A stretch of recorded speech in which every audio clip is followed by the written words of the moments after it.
¿Qué fue lo último que vimos para retomar? Creo que fue sobre los elementos del Estado. Los elementos del Estado. Ya hablamos de los 4 elementos. Sí, ya hablamos Aquí de el los licenciado. Hablamos de la soberanía. Sí, clic y ahí nos vamos quedamos. a Nos dejó una pregunta sobre soberanía. Sí, la soberanía nos para poder- habíamos quedado. sí. A ver, Eddie.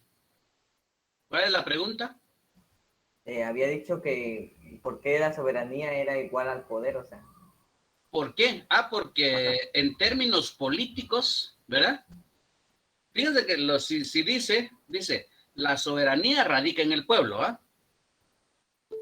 ¿Por qué? Porque el pueblo es el soberano, ¿verdad? Es el que manda, es la autoridad colectiva. Pero obviamente no podemos mandar todos, por eso es que delegamos esa soberanía en los 3 organismos, ¿verdad? Hasta ahí estamos bien. Luego dice, en el 152 de la Constitución Política, dice, el poder proviene del pueblo. En términos políticos, la soberanía equivale a poder, ¿verdad? Equivale a poder. Eso es lo que dice en términos políticos. Obviamente, en otros contextos, entonces la soberanía recuerde esto, la soberanía no es más que esa potestad que tiene el pueblo como ente soberano. El pueblo es el que manda, ¿verdad? Es el que manda. Es la única autoridad colectiva, ¿verdad? En otros contextos. Bien. Y también vimos que la soberanía tiene 2 connotaciones desde el ámbito interno, ¿verdad? Que es la potestad, el poder, la facultad que tiene el pueblo de elegir su sistema jurídico, político y económico, ¿eh?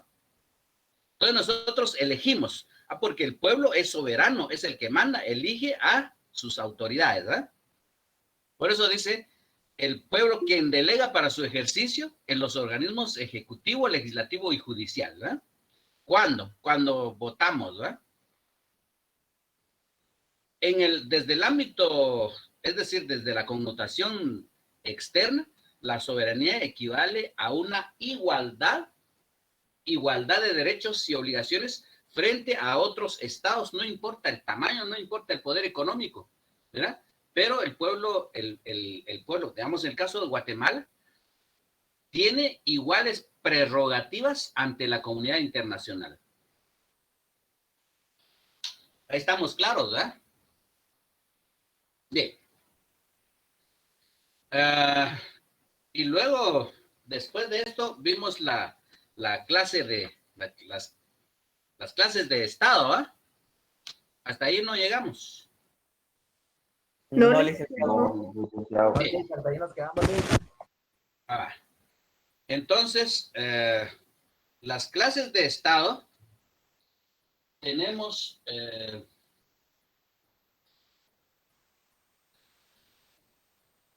por su forma de gobierno, el Estado es monárquico, ¿eh? Por su forma de gobierno, el Estado es monárquico.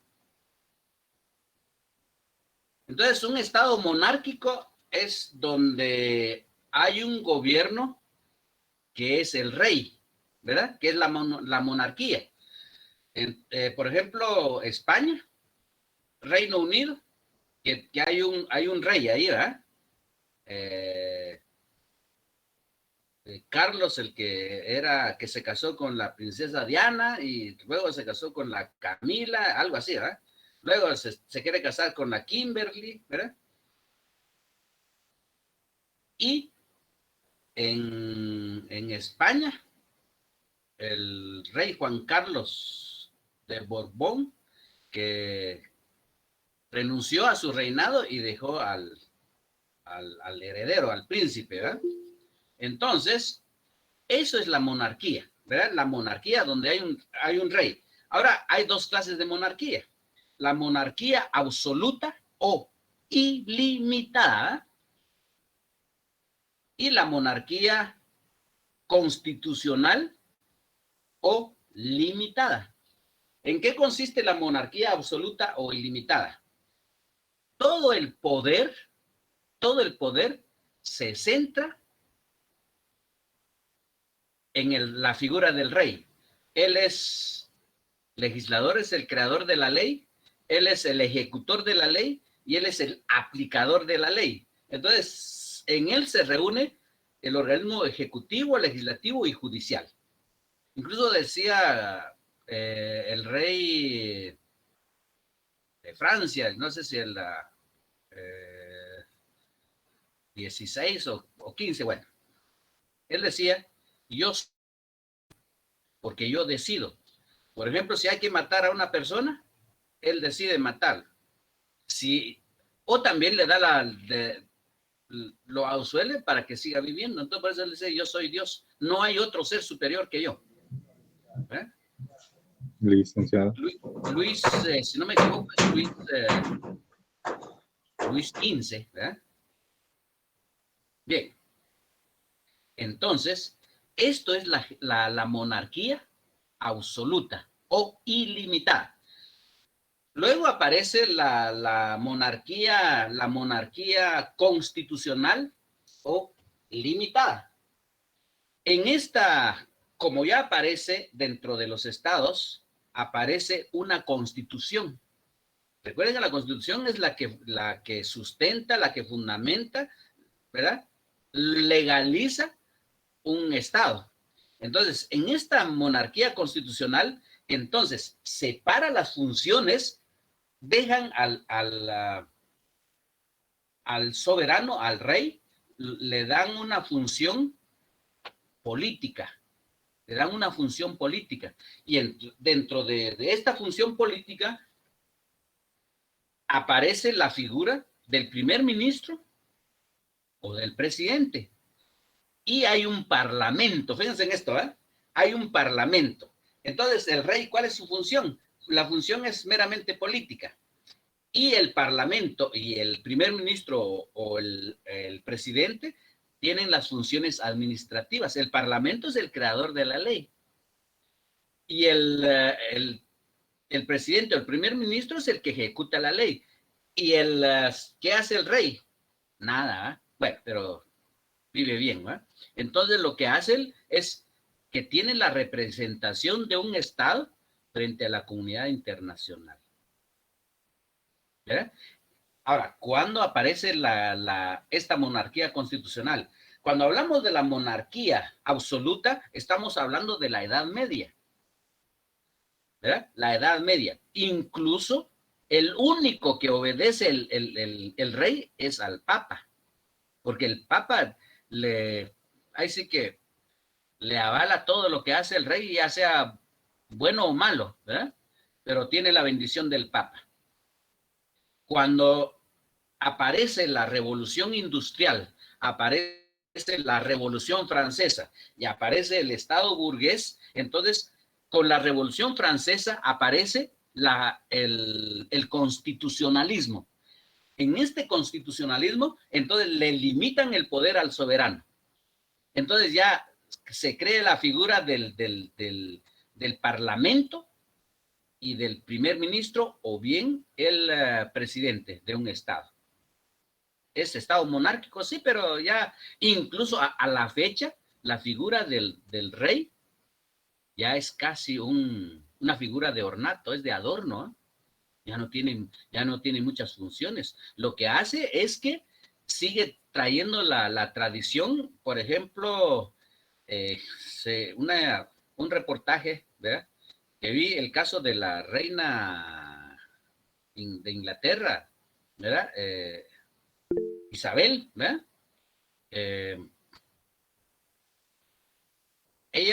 Cuando ella le dieron el reinado, la ungieron como cuando Samuel, si no me equivoco, según la Biblia, ¿verdad? Ungió a Saúl y a David, ¿verdad? Con aceite. Entonces llegó el arzobispo, no sé si era el papa, que llegó a ungir a la famosa reina Isabel, ¿verdad? Ahora, por qué la reina Isabel vive mucho tiempo? Entonces, tiene más de 90 años, ¿verdad? Pues por el nombre, ¿verdad?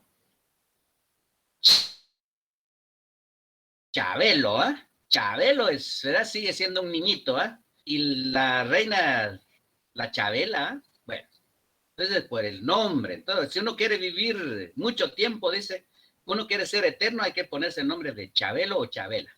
Bien. Entonces dice el reportaje, es posible que esta señora tenga alguna conexión con seres extraterrestres, ¿verdad? Pero actualmente, vuelvo a repetir, actualmente ya la figura del soberano ya es casi de adorno, porque el presidente, el primer ministro o el parlamento tienen todas las funciones ya políticas y administrativas. Ahí es, entonces, ¿cuándo surge la monarquía constitucional? A partir de la revolución de 1879, la Revolución Francesa. ¿Estamos? ¿Queda claro? Sí. Bien. Entonces, y la otra clasificación del Estado es por la organización del Estado, ¿eh? Entonces, esta clasificación se divide en Estado unitario y Estado federado. ¿Cuál es la diferencia? El Estado unitario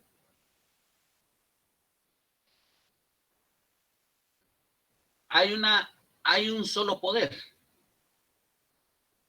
hay un solo sistema jurídico y hay un solo sistema económico. Un Estado unitario, ejemplo, el caso de Guatemala. Entonces, la figura, a pesar de que dice, ¿verdad? Dice el 141, hay tres organismos, el legislativo, el ejecutivo y judicial. Sin embargo, todo el poder se centra en la figura del ejecutivo. ¿Quién no conoce al presidente? ¿Verdad? Pero si les pregunto, o la mayoría de decir, ¿quién es el presidente del organismo legislativo? ¿O quién es el presidente del organismo judicial? ¿Verdad? ¿Verdad? Pero sí sabemos quién es el presidente de la República. ¿Por qué? Porque es la figura política principal. Entonces, está centralizado el poder en el organismo ejecutivo. Hay una sola constitución política de la República, ¿verdad? Hay un sistema jurídico que es el sistema estatal, ¿verdad? Ahora, un Estado federado es una unión de distintos estados que conforman un gran bloque que se llama federación. Cada estado miembro del Estado federal, ¿verdad? Tiene su propia constitución, su propio gobierno, su propio sistema jurídico y su propia política, ¿verdad? Como tal. Pero por encima, es decir, lo que rige la federación es una constitución federal, ¿verdad?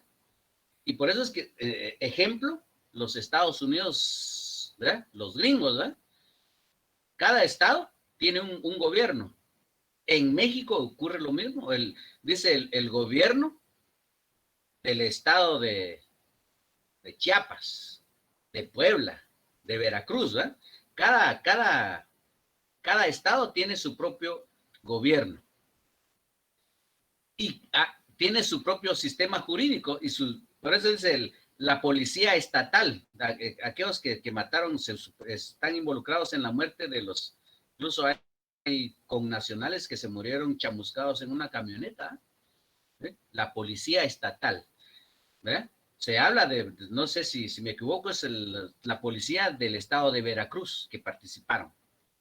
Eso, y hay una policía federal que tiene jurisdicción en toda la República Mexicana. Lo mismo ocurre en Estados Unidos. Hay una policía estatal que pertenece a un estado. Por ejemplo, el estado de California tiene su propia policía, tiene su propia constitución y su propio sistema jurídico. Entonces, los estados federados es una agrupación de diversos estados, cada estado con su propio gobierno, su propia constitución y su propio sistema jurídico. ¿Queda claro? ¿Alguna pregunta? No, licenciado. Bien. Entonces, así es como se divide. En el caso de Guatemala, el Guerrero Pedro es un estado unitario. Ahora, ¿dónde encontramos la división política del estado de Guatemala? Lo encontramos en el artículo 224 de la Constitución Política de la República. Eddie, léame ahí el artículo 224. Ahorita lo leo, licenciado. 224, ¿verdad? Sí. Y ya lo tengo. A ver. Dice división administrativa. El territorio de la República se divide por su administración en departamentos y estos en municipios. La administración se descentralizará y se establecerán regiones de desarrollo con criterios económicos, sociales y culturales que podrán estar constituidos por uno o más departamentos para dar un impulso racionalizado al desarrollo integral del país. Sin embargo, cuando así convenga a los intereses de la nación, el Congreso podrá modificar la división administrativa del país, estableciendo un régimen de regiones, departamentos y municipios, o cualquier otro sistema, sin menoscabo de la autonomía municipal. Gracias. Miren, entonces,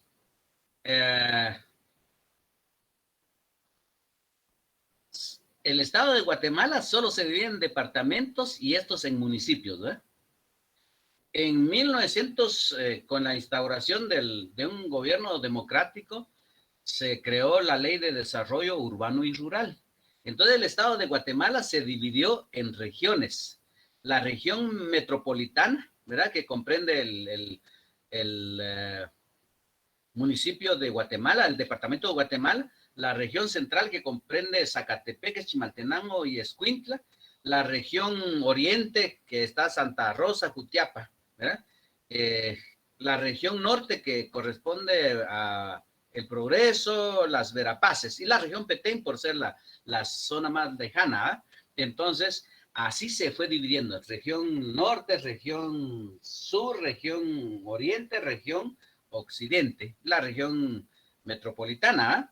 Así es como se fue dividiendo actualmente, pero, ¿verdad? Esto, en sí, el estado se divide en departamentos y en municipios, ¿verdad? Y hay solo 3 organismos que conforman el poder. El poder de Guatemala se representa por el organismo ejecutivo, por el legislativo y el judicial, ¿verdad? Es un solo poder, ¿verdad? Hay 3 organismos que ejercen el poder, ¿verdad?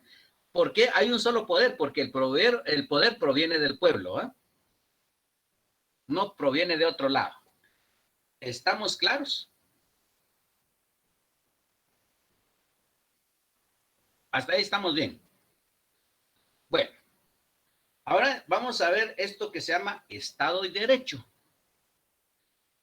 El Estado y Derecho siempre ha sido así un poco como la discusión, ¿verdad? De qué relación tiene el Estado con el derecho.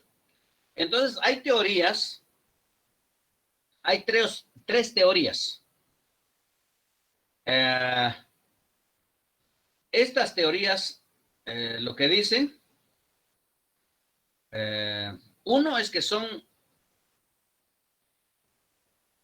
dice, el Estado, la primera teoría dice, el Estado está sobre el derecho. El Estado es superior al derecho. Pero la crítica dice, si el Estado es superior al derecho, entonces el Estado no estaría obligado a acatar las leyes, a someterse bajo el imperio de la ley. Entonces el Estado haría lo que le diera la gana, porque como es superior al derecho, ¿eh? Entonces viene, bueno, ahí viene la segunda teoría, dice, el derecho es superior al Estado. Ahora, estas inclinaciones de que el derecho es superior tienen un argumento. El derecho es de origen divino, ¿verdad? Esa es la posición de estas teorías jus naturalistas, es decir, el derecho natural, ¿verdad?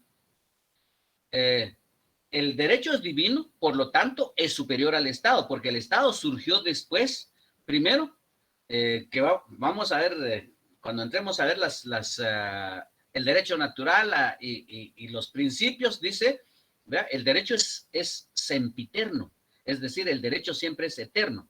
Entonces, ¿conocemos otra figura que sea una figura eterna? ¿Verdad? La de Dios, ¿verdad? Dios no tiene principio ni fin, dicen por ahí.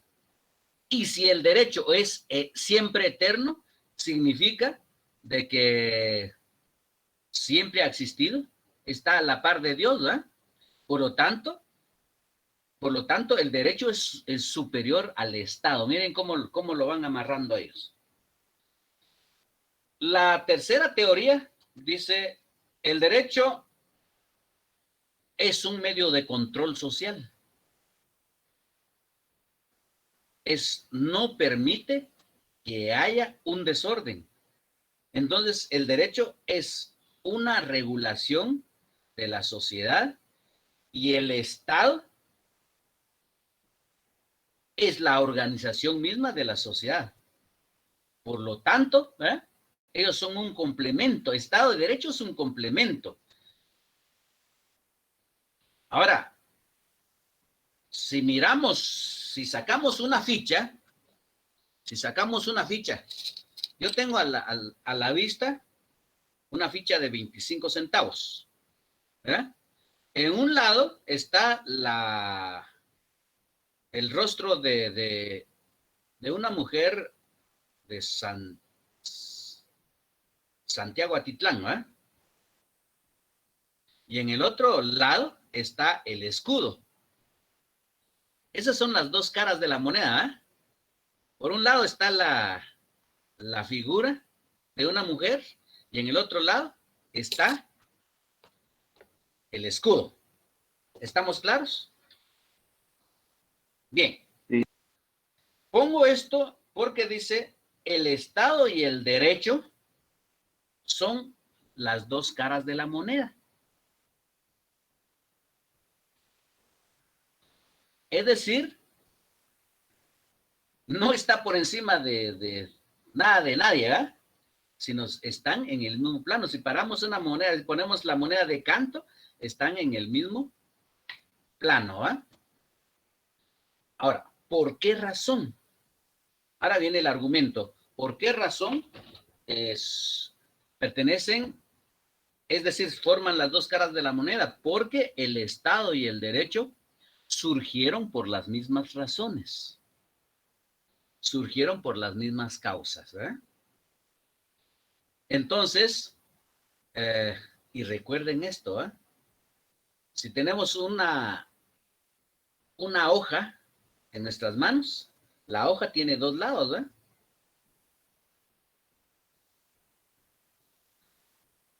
Porque esto es lo que es, esto es una unidad, ¿eh? Esta es una unidad. El Estado del Derecho forman una unidad, son indisolubles. ¿Verdad? Esta es la relación que tienen el Estado y el Derecho, ¿eh? Nadie es superior a nadie, ¿eh? Ahí estamos.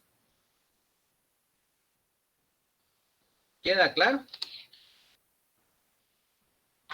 Bien. Ahora viene, como cada vez nos estamos enredándonos un poco más en la complejidad del estudio del derecho, ¿eh? Tenemos esta famosa trilogía, Estado, Poder y Derecho, ¿eh? Esto es una trilogía. Y cuando entremos a ver, por ejemplo, el último punto del programa que se refiere a los valores, habla de cuatrilogía o tetrilogía, que agregamos la seguridad jurídica, la solidaridad jurídica. Entonces, ahorita dentro del aspecto político y jurídico, tenemos esta trilogía: Estado, poder y derecho. Formalmente, estas tres instituciones están ligadas ineludiblemente, ¿verdad? Un Estado sin poder es como contratamos nosotros a un guardaespaldas y no le damos ni siquiera una navaja para que nos defienda, ¿verdad? Entonces recuerden que el poder es esa imposición de voluntad de una persona, en este caso el Estado, ¿verdad? Entonces, este triángulo amoroso entre Estado, poder y derecho, ¿verdad? Es un triángulo amoroso perfecto, ¿eh? No pueden disolverse. Bien, dentro de este concepto vamos a agarrar por un lado qué es el gobierno, ¿ah? El gobierno, creo que con ustedes les dije que el gobierno es el órgano de dirección del Estado, ¿ah? Les hice alusión de que el gobierno, ¿no? Va. Tenemos un carro, ¿eh? Tenemos cualquiera que sea el carro.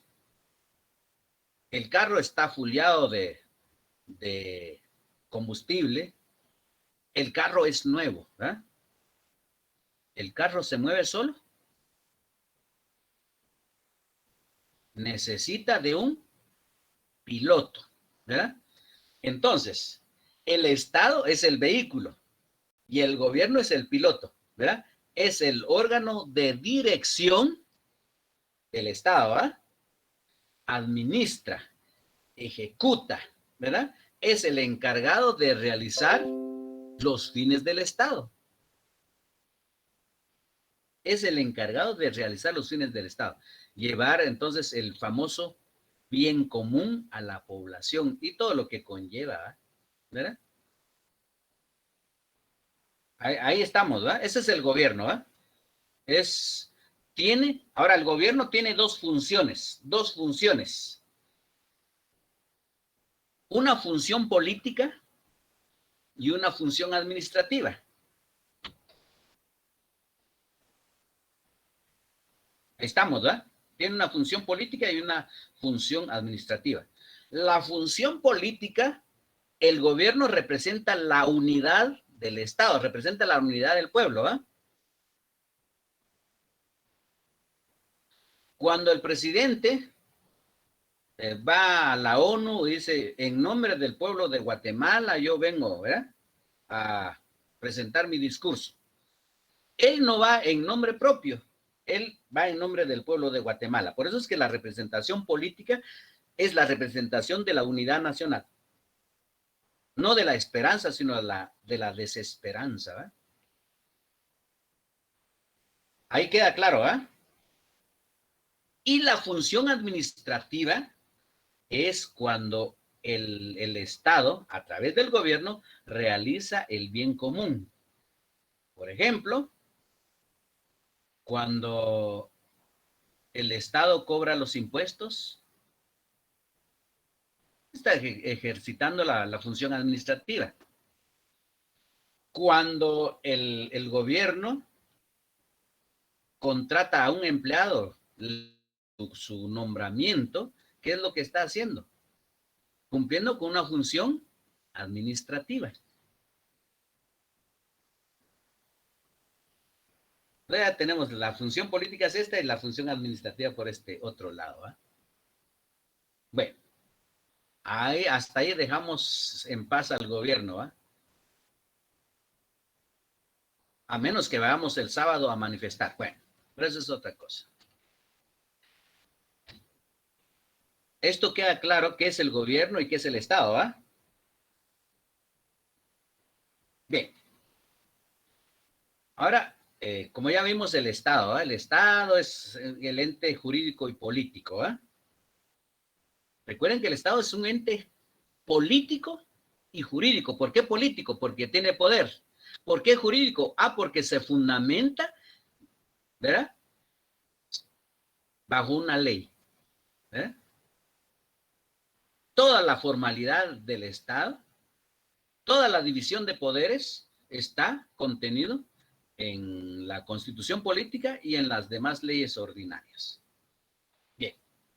Ahora el poder, que es el otro concepto que también ya lo vimos, una parte de la definición, dice, primero, el poder en términos políticos es esa posibilidad, primero, de dirigir los destinos del Estado. Segundo, imponer, no la voluntad del gobierno, sino la voluntad del Estado. Apremiar, es decir, obligarnos a cumplir. Por eso dice, dentro de las atribuciones del Ejecutivo, dice, cumplir la Constitución y las demás leyes, ¿verdad? Y hacer que se cumpla la Constitución y todas las demás leyes. Entonces, ahora, ¿por qué él nos puede obligar? Porque tiene poder. No el personal, sino es el poder estatal. Por eso es que el poder no es solo la imposición, sino es el medio que se utiliza para que todos los ciudadanos se sometan a la voluntad del Estado, ¿eh? Pero todo poder debe ser limitado, su ejercicio, ¿eh? Debe limitarse su ejercicio. No puede hacer uso excesivo del poder, porque entonces habría ilegalidad. Ahora, ¿por qué? ¿Por qué existe la limitación de ese poder público, poder estatal? Porque el poder proviene del pueblo. Por lo tanto, debe ejercerse adecuadamente o correctamente, ¿verdad? Y en el ejercicio del poder aparece una figura que se llama disfuncionalidades del poder. Disfuncionalidades del poder.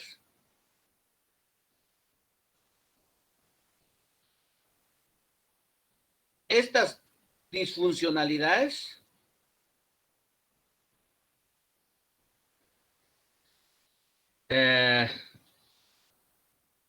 se debe a dos circunstancias pues complicadas, ¿eh? Dos circunstancias complicadas. Solo unos 30 segundos, regreso.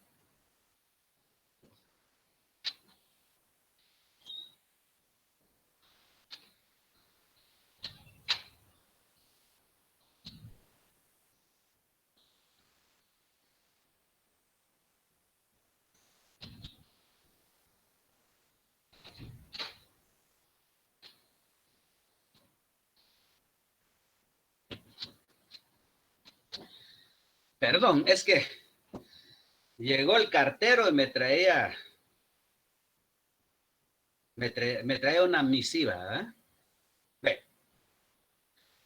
Entonces, las disfuncionalidades del poder, la primera disfuncionalidad es el poderío. Este poderío, como es una disfunción, es el ejercicio del poder incorrectamente o inadecuadamente, entonces aquí el que ejerce el poder, el individuo o el grupo de individuos que ejerce el poder, lo que hace es utilizar un medio para imponer ese poder. Es decir, por eso dice la doctrina, es el medio por el cual se ejerce el poder. Puede ser, ese medio puede ser un medio físico, un medio económico, un medio psíquico para imponer la voluntad. La fuerza física, por ejemplo, llega alguien y uno haciendo cola, llega alguien así que es levantador de pesas y uno sí que medio come un tiempo nada más al día, obviamente no tiene la constitución física suficiente para enfrentar a un levantador de pesas, ¿eh? Entonces, ese es un medio para imponer ese poder que ejerce una persona. El medio económico es, por ejemplo, se habla actualmente en los casos de familia, ¿eh? Entonces, el marido le dice a la mujer, ¿eh? No te voy a dar de hartar, así hablamos los guatemaltecos, ¿verdad? No te voy a dar de hartar, ¿verdad? Porque fuiste a donde tus papás y me pusiste en mal, ¿verdad? O bien la golpea, que es un medio físico, y si vas a la policía no te voy a dar de hartar, ¿verdad? Entonces, existe ese medio económico, ¿verdad? Para que ella calle, ¿verdad? No denuncie, menos se va a ir a quejar con los papás, ¿verdad? O el medio psíquico, por ejemplo, llega, es que una jovencita en una ocasión buscaba trabajo, pero era una jovencita así hermosona, entonces ella quería trabajar como, tal vez no como modelo, pero como edecán, ¿verdad? Entonces apareció en el periódico que se buscaban mujeres bellas, ¿verdad? Para ese trabajo, y fue al llegar al lugar donde se daba la información, salió una persona que era una figura pública, ¿verdad? Y le dijo, siéntate aquí, pero no era un sillón común, sino era un sillón de dentista, ¿verdad? Es decir, tenía que recostarse en ese sillón, ¿verdad? Obviamente había una intencionalidad, ¿eh? Y luego otras cuestiones que no vienen al caso mencionar, pero esta figura es de esos psíquicos, ¿no? Entonces se suponía que él tenía un poder mental a través de una medalla, moviendo la medalla, entonces someter a una mujer a hipnosis, ¿eh? Para, ¿verdad? Imponer su voluntad y hacer lo que, ¿verdad? Una vez así caída en sueños esta pobre niña, ¿eh? Ese es un medio, un vehículo para ejercer, para imponer la voluntad, ¿eh? No sé si me van comprendiendo estos puntos, esto se llama poderío, es el medio o vehículo para imponer la voluntad, ya sea por medios físicos, económicos, psíquicos o cualquier otra forma, ¿eh? ¿Hasta ahí estamos bien? Licenciado, ¿Sí? que la propaganda y la publicidad podría ser un medio físico, ¿no? Digo, psíquico. Estos son mensajes subliminales, ¿eh? Estos son mensajes subliminales. Bien.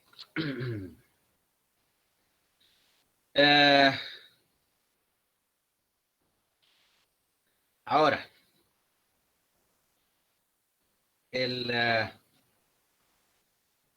¿cómo es la primera disfuncionalidad? Es el poderío. La segunda disfuncionalidad es la influencia. Solo una consulta, licenciado, perdone que lo moleste. Sí. El poderío psíquico, entonces, solamente se impone al momento de efectuar la voluntad de alguien por medio de un poder mental o de alterarle su pensamiento. Sí, puede ser a través de un poder mental. Por eso se llama poderío psíquico, ¿eh? Un poder mental. O puede ser que también solo con la mirada, ¿eh? Entonces la otra persona dominada se le queda viendo así fijamente a los ojos, ¿verdad? Y entonces la otra empieza así a bajar la mirada, empieza a someterse bajo el poder mental del otro, ¿eh? Aunque no sea por medios hipnóticos. Sí, pero se somete, ¿eh? Ahí está. Gracias. Sí, gracias.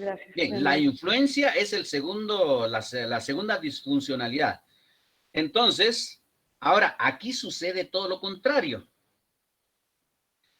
aquí el sujeto dominado, recuerden que en esto que vamos a ver los elementos del poder, el sujeto dominado, que regularmente es la mayoría, ¿eh? Entonces, el pueblo en general es el sujeto dominado. Y el poder, ¿verdad? Ya sea legislativo, judicial o ejecutivo, es el sujeto dominador, ¿verdad? Entonces, el sujeto dominado, que es la mayoría, empieza a influir en el estado anímico del sujeto dominador, para que éste otorgue a favor del sujeto dominado, ¿verdad? Por ejemplo, ¿verdad?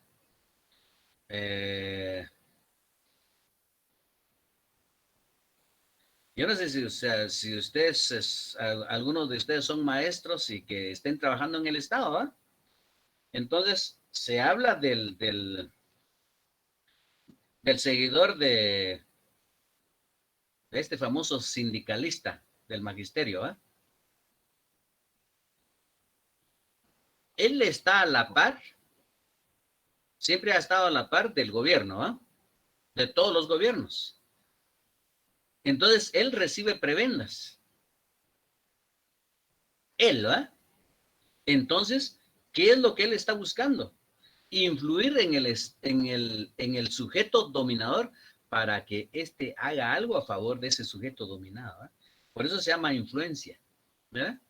O bien, estos grupos de sociedad civil que están muy metidos en ciertas plataformas e influyen en el gobierno para que haga o para que deje de hacer, ¿verdad? Es decir, es el uso incorrecto del poder, tanto del sujeto dominado como del sujeto dominador. Por eso se llama disfuncionalidades del poder.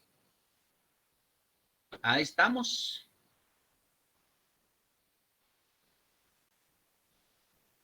Elementos del poder.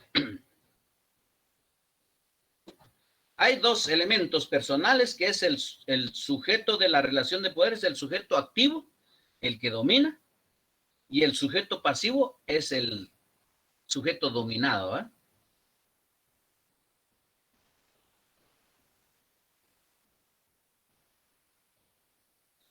Otro elemento es el radio de acción. Todo poder se ejerce dentro de un espacio geográfico, ¿verdad? Puede ser un municipio, puede ser un departamento, puede ser todo el territorio, ¿eh? Luego, el otro elemento es la sustentación del poder. La razón del poder. Y los medios que se utilizan para mantener el poder, que pueden ser los medios físicos, jurídicos o económicos, hasta profesionales, ¿verdad? Hasta profesionales. Yo les pongo siempre de ejemplo, ¿eh? Un medio para sustentar el poder, ¿verdad? O dominar, ¿verdad? Porque eso es lo que se trata, dominar. Es decir, si alguna jovencita dice, no llega a zona mínima, ¿verdad? Y entonces me dice, mire, Lick, fíjese que yo quiero porque me quedé con 25 puntos, y, ¿verdad? Entonces, ¿qué dice el catedrático? Está bien, pero, ¿verdad? Pero, ¿verdad? ¿Y yo qué recibo a cambio? ¿Ah? Miren cómo se da esta relación. ¿Ah? Entonces, el sujeto dominador utiliza los medios profesionales para someter, para a la otra sujeta, dijo aquel, ¿verdad? Por eso dice, la sustentación es la razón del poder y los medios adecuados para imponer la voluntad. Ahora, la sustentación del poder depende los medios para imponerlo, ¿eh? Por ejemplo, el Estado utiliza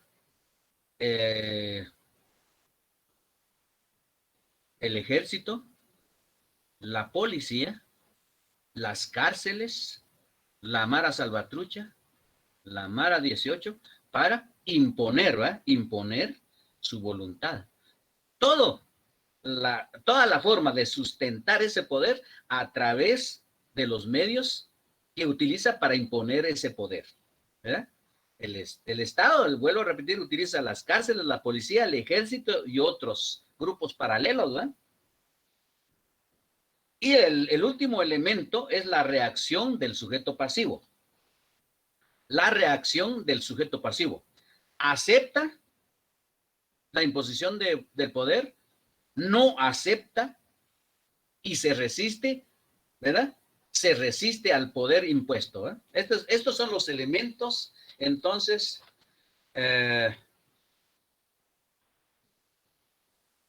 de los elementos del poder.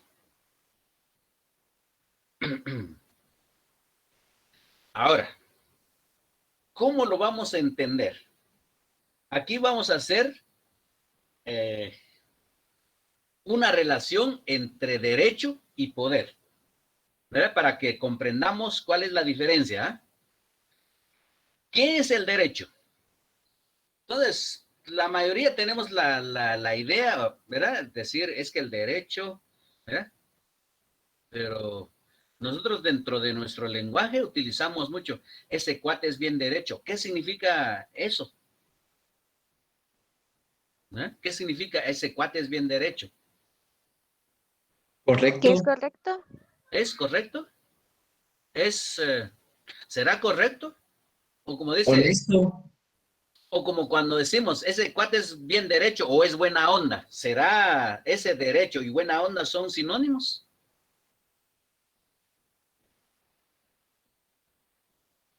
Y podrían ser buenos como sinónimos, ¿no? Entonces, cuando se dice ese cuate es bien derecho, o decimos que ese cuate es buena onda, estamos diciendo casi lo mismo, ¿va? Solo que en distintos conceptos. Dentro de nuestro lenguaje utilizamos este famoso concepto de derecho. Ahora, ¿pero qué es el derecho? El derecho es una rectitud, una verticalidad. De ahí viene, por ejemplo, incluso las teorías hablan de directum. ¿Qué significa directum? Pues significa, ahí sí que no apartarse del buen camino. Significa también dirigere, es rectitud, enderezar, regir. Entonces, cuando entramos a ver el concepto de derecho, significa una rectitud, ¿eh? Una verticalidad en la conducta. Cuando hablamos de derecho, es algo que no está torcido, ¿verdad? Esto es lo que vamos comprendiendo. Ahora, ¿cómo lo vamos a definir, verdad? Ya dentro de nuestra conceptualización como estudiante de derecho, ya no va a ser eso simplemente de que aquel es bien derecho, no. Ya vamos a empezar a entender como ese sistema coactivo de normas, ¿eh? Así vamos comprendiendo. Bien. Antes de dar la definición, veamos cuál es la diferencia con poder. ¿Qué es el poder? Dijimos, es la imposición de voluntad. Y el poder se ejercita adecuadamente o incorrectamente. ¿Cómo lo vamos a diferenciar? Bien.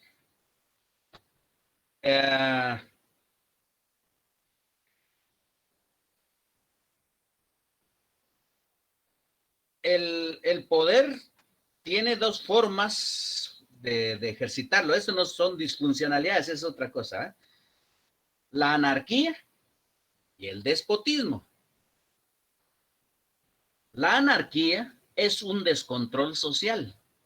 Es decir, la mayoría no se somete a las disposiciones de las normas jurídicas. Hace lo que le da la gana, ¿eh? Es decir, esa mayoría hace lo que le da la gana. No hay fuerza que pueda impedir. ¿Se recuerdan ustedes cuando estas últimas manifestaciones en diciembre, incluso destruyeron aquí en el centro, destruyeron una estación del Transmetro que no había sido, no había sido utilizado aún, ¿verdad? Y quemaron todo. Eso es anarquía, ¿eh? Eso es anarquía. ¿Verdad? La mayoría desacata los preceptos del derecho, ¿eh? Hay prohibiciones, a mí qué me importa la prohibición, ¿eh? Esa es anarquía. Es la mayoría desconoce o ignora la existencia de normas jurídicas, ¿verdad? Es una bandada. Punto, ¿eh? Bien. La otra forma de ejercer el poder es el despotismo. El despotismo es cuando una persona se arroga todo el poder y somete utilizando cualquier medio para imponer y ejercer el poder, ¿verdad?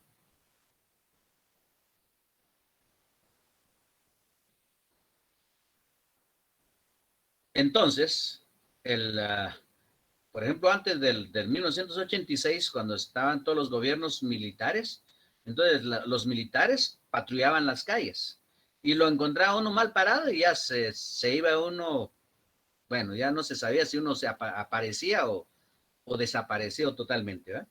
¿verdad?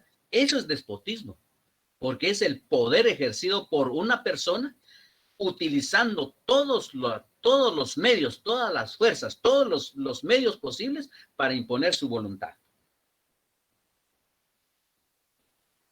Esto es la forma en que se ejerce. Entonces, ahora viene esta relación entre derecho y poder.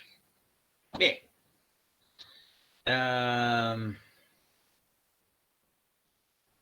¿Alguien ha leído el libro de Robinson Crusoe, las aventuras de Robinson Crusoe?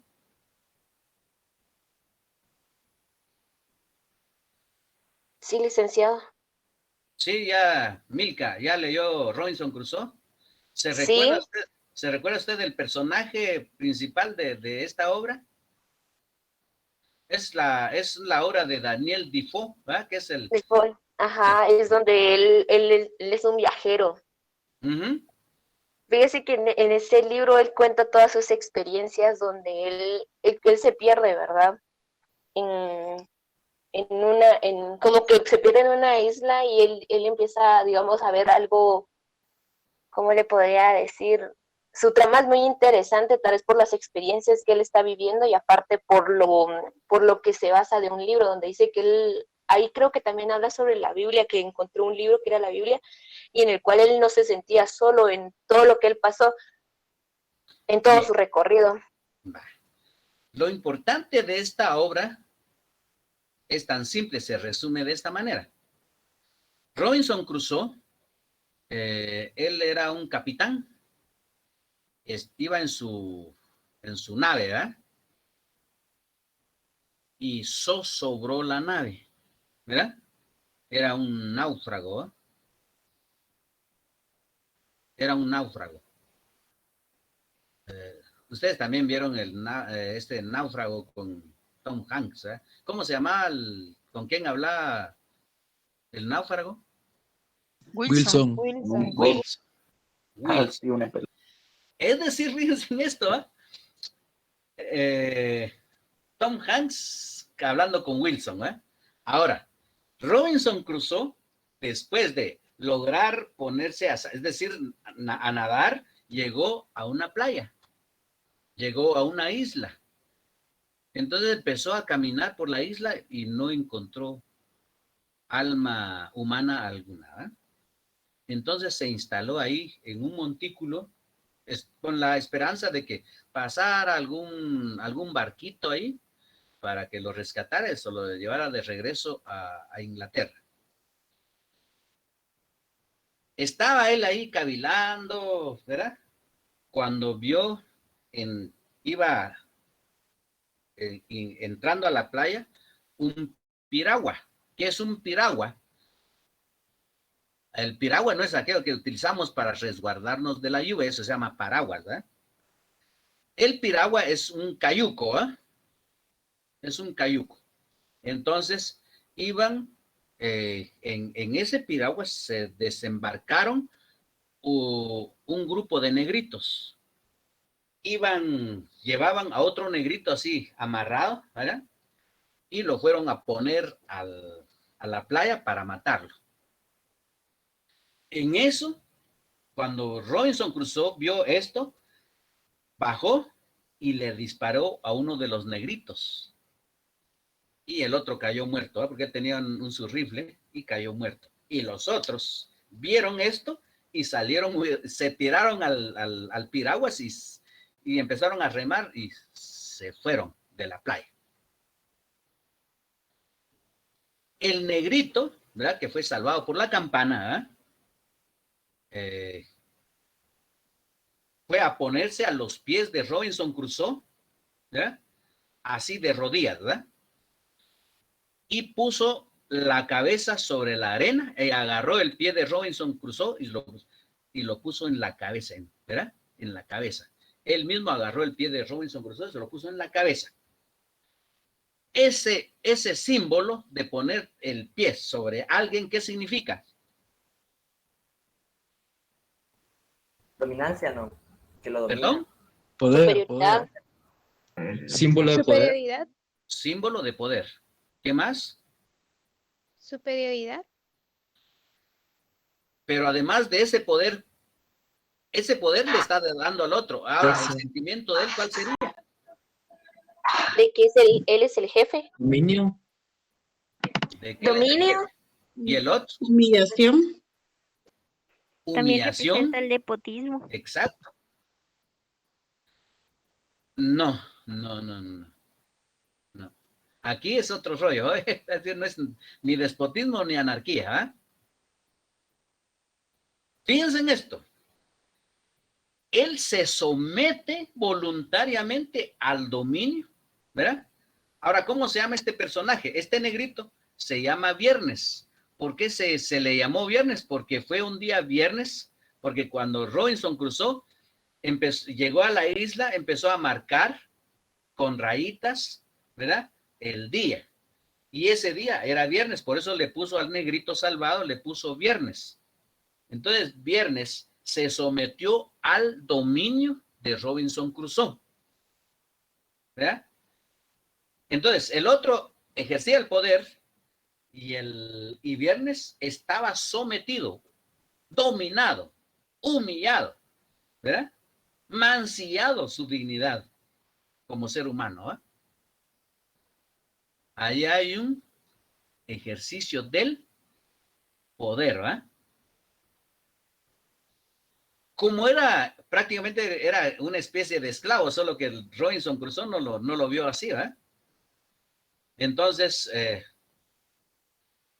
con el paso del tiempo, solo para resumirlo, ellos eran felices, era como Adán y Eva en el paraíso, ¿eh? Solo que Robinson Crusoe no podía comerse la manzana, ¿eh? Bien.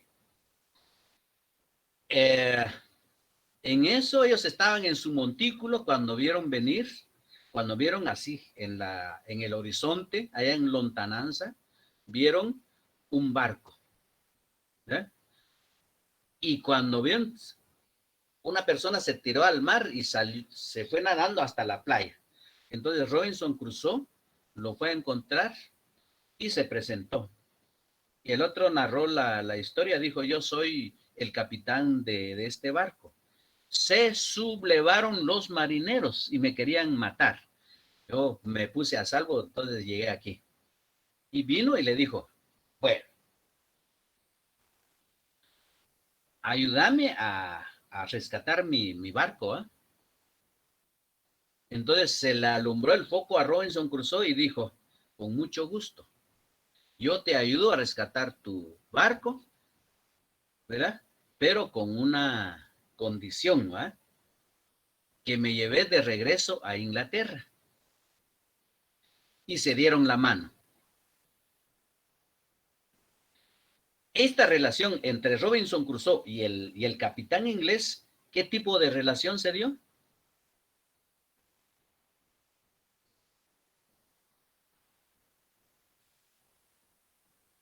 Opinen.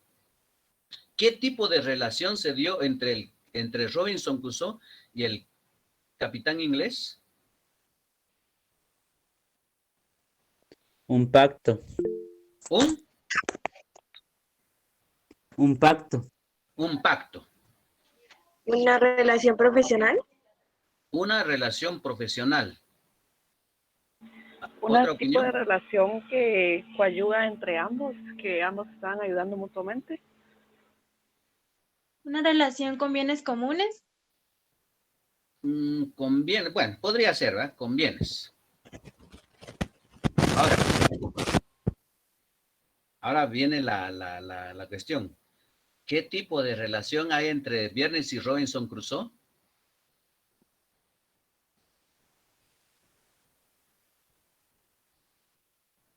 Una de poder, como de Una soberanía. relación de poder. Y con el capitán inglés, De alguien igualdad. dijo un pacto, ¿ah? Un pacto, un convenio.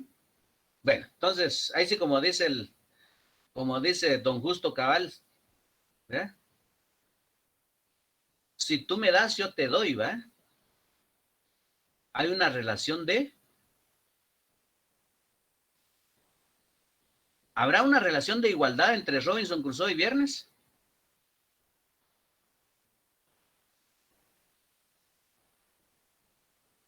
Pregunto.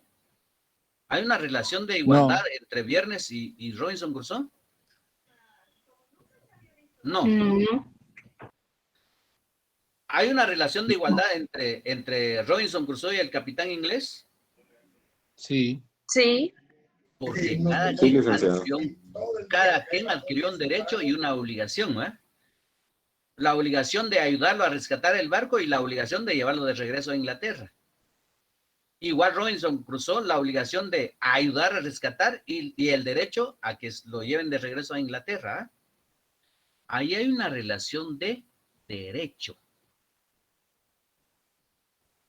Mientras con el negrito no existió esta relación. Ahí existió una relación de poder. Entonces se dan cuenta que entre dos personas hay un convenio, hay un pacto, hay un contrato. Y en el otro lado, sometido totalmente. ¿Eh? Entonces ya vamos comprendiendo que el poder es una relación de dominación y el derecho es una relación de igualdad.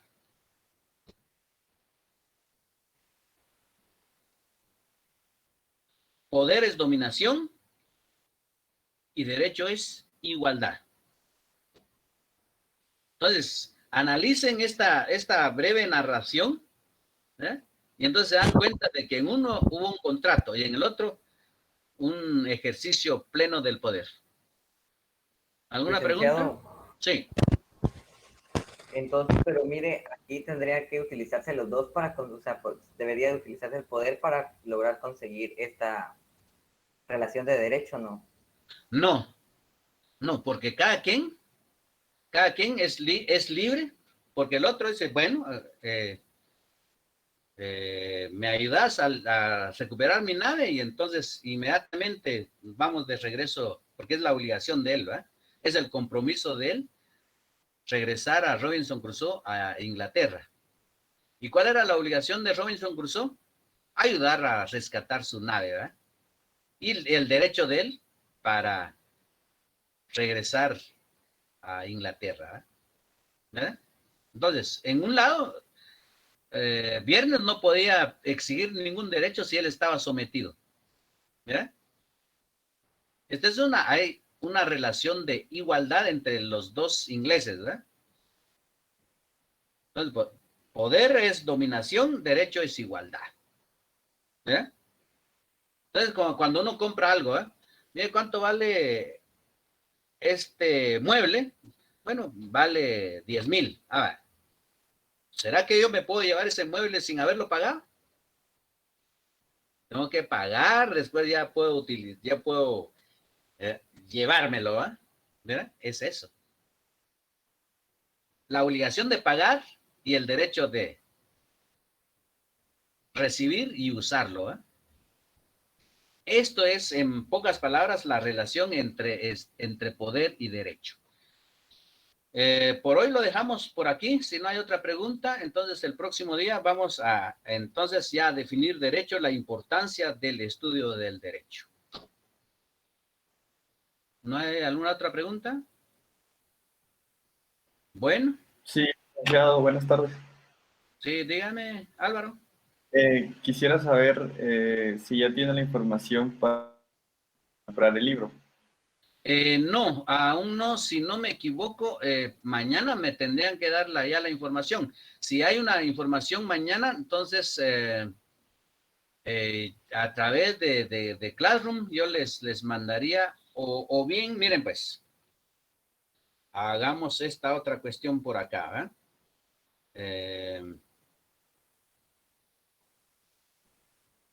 Les voy a dar el número de teléfono.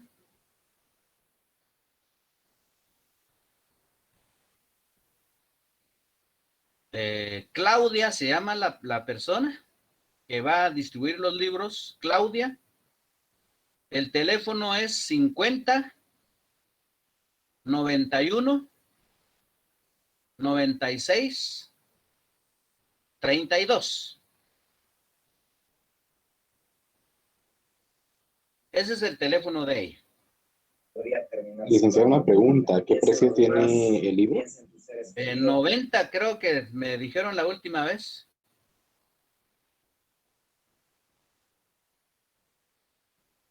Licenciado, disculpe, ¿puede repetir el número? Pues ya lo borré por aquí, pero permíteme pues. No 50 sé por dónde ando. 91 96 32. Gracias. Ahí estamos, ¿verdad? Bien. Licenciado, una pregunta. Sí. El nombre del libro es Introducción al Derecho. Sí, es Introducción al Derecho. Alan Chuchan. ¿Usted es la primera vez que asiste al curso, no? No, ya es que me confundí. Es como a mí me pasó una vez, yo por ir a misa me metí a un culto, Sí. Todos las hermanitas de me recibieron. Bueno, entonces, cualquier otra información ya, las otras diapositivas el día lunes o martes ya también estarán ya en la página de Classroom. Hasta ahí estamos bien. Espero que tengan una buena tarde. Éxitos en el siguiente curso.